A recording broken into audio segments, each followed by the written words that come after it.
Harry Pavel a tajemná kundatra. Část 5.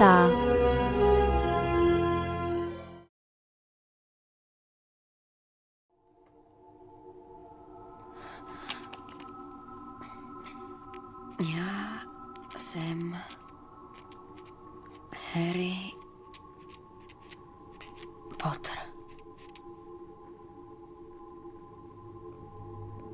Já jsem Brumbar.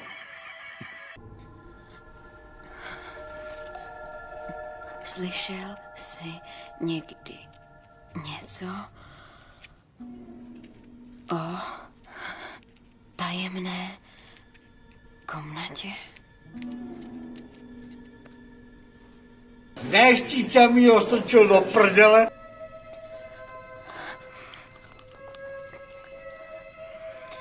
Můžeš mi říct, co?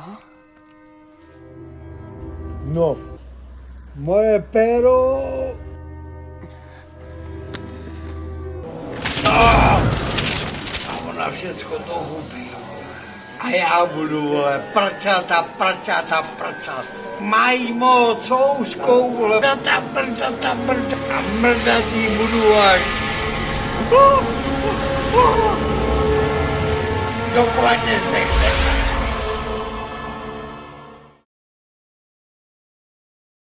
Ten netvor někoho zabil, Rone.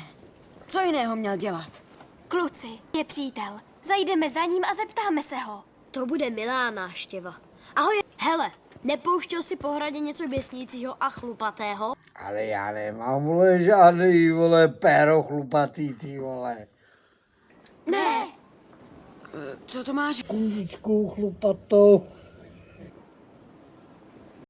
Bude to možná trochu šok.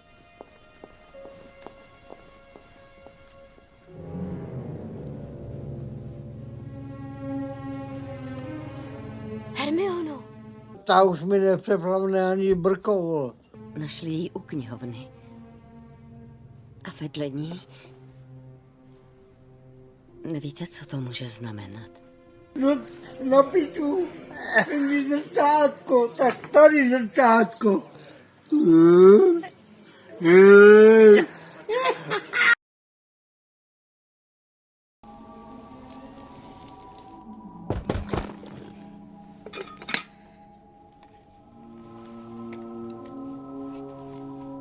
Kdo je tam?